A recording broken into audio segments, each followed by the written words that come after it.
بسم الله الرحمن الرحيم. الله ولي الذين آمنوا يخرجهم من الظلمات إلى النور.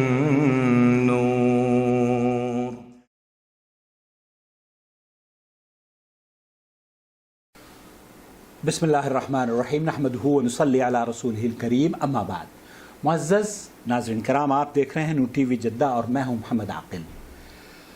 سوال آیا ہے، پوچھا جا رہا ہے کہ بدھ کے دن ناخن کاٹنے سے کیا بیماریاں آتی ہیں. ایک ویڈیو بھی شیئر کی گئی ہے، میں اسے پلے کرنے کی کوشش کروں گا. یہ ہے کہ کیا بدھ کے دن ناخن کاٹنا منع ہوتا ہے؟ تو جی ہاں، ہمارے نبی کریم صلی اللہ علیہ وسلم نے ارشاد فرمایا کہ جو بدھ کے روز ناخن کاٹے اسے برس کا مرض ہو جائے گا. تو یہ مفتی اکمل صاحب ہیں کوئی، یہ فرما رہے ہیں کہ نبی کریم صلی اللہ علیہ وسلم نے فرمایا ہے کہ اگر کوئی بدھ کے دن ناخن کاٹتا ہے تو اسے برس کی بیماری لاحق ہو جاتی ہے، وہ بیمار ہو جاتا ہے. اعوذ باللہ اعوذ باللہ. پوچھا گیا ہے کہ کیا یہ صحیح ہے؟ جی نہیں. آپ کی خدمت میں وہ باتیں جو کہ ناخن کاٹنے کے حوالے سے بیان کی جا رہی ہیں اور بے دلیل ہیں، وہ اختصار سے پیش کرنے کی سعادت حاصل کر رہا ہوں. کہا جاتا ہے کہ اگر یوم السبت سیٹرڈے کے دن آپ ناخن کاٹتے ہیں تو خرج منہ الداء ودخل فیہ الشفاء. اگر سیٹرڈے کو یا ہفتے کے دن آپ ناخن کاٹتے ہیں تو بیماری جاتی رہتی ہے اور شفا یاب آپ ہو جاتے ہیں. اور یوم الاحد اگر سنڈے کے دن آپ ناخن کاٹتے ہیں تو خرج من الفقیری، محتاجی دور ہو جاتی ہے اور غنا داخل ہو جاتی ہے، امیری داخل ہو جاتی ہے. اور اگر آپ منگل کے دن ناخن کاٹتے ہیں دخل امن آ جاتا ہے اور خوف جاتا رہتا ہے. اور اسی طریقے سے ایک اور روایت میں یہ کہا جاتا ہے کہ ہفتے کے دن اپنے ناخن کاٹنا ویسے ہی ہے جیسے کہ آپ اپنی انگلیاں کاٹ رہے ہوں، اور اس ہفتے کے دن ناخن کاٹنے سے فقیری داخل ہوتی ہے. اور سنڈے کے دن ناخن کاٹنے سے کہا جاتا ہے ذهبت البرکۃ فی، برکت ہی چلی جاتی رہتی ہے. اور منڈے کے دن اگر کوئی ناخن کاٹتا ہے پیر کے دن تو کہا جاتا ہے کہ جناب اس دن تو آپ حافظ اور قاری اور معلم اور استاد اور محدث نہ جانے کیا کیا بن جائیں گے. اور اسی طریقے سے یہ بھی کہا جاتا ہے اظافر ناخن کو بدھ کے دن کاٹا جاتا ہے، جیسے کہ مفتی اکمل صاحب فرما رہے ہیں، تو اس کو برس کی بیماری لاحق ہو جاتی ہے.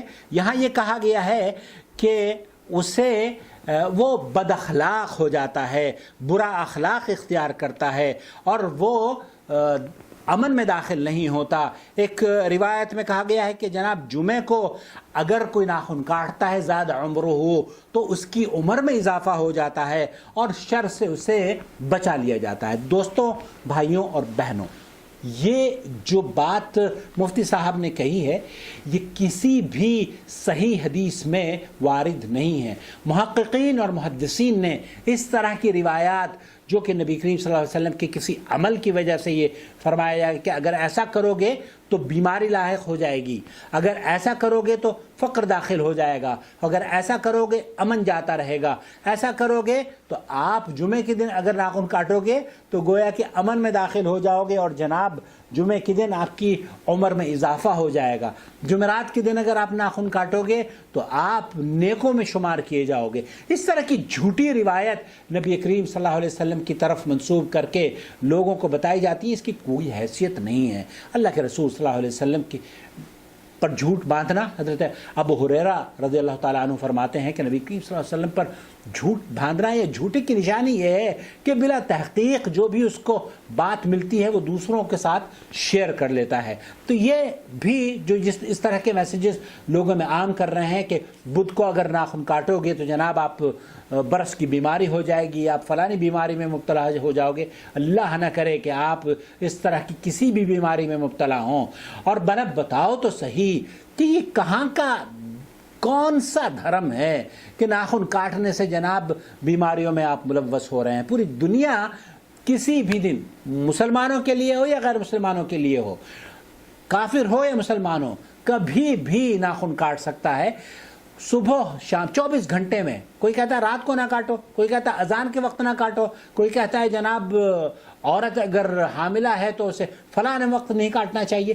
یہ تمام باتیں بے بنیاد ہیں, جھوٹی ہیں, من گھڑت ہیں. اور اللہ کے رسول صلی اللہ علیہ وسلم نے فرمایا من کذب علی متعمدا فلیتبوأ مقعدہ من النار, جو جان بوجھ کر مجھ پر جھوٹ باندھتا ہے وہ تو گویا کہ اپنی سیٹ کو جہنم میں ریزرو کرتا ہے. تو کوئی بھی میسیج آپ کے پاس آتا ہو, چاہے وہ مفتی صاحب ہی کیوں نہ ہو, اگر دلیل نہیں دیتے تو بھائی ایسے میسیج کو آپ شیئر نہ کریں, اور اگر دلیل بھی دیں تو تحقیق کر لیں اور اس کے بعد دوسروں کے ساتھ انہیں شیئر کریں.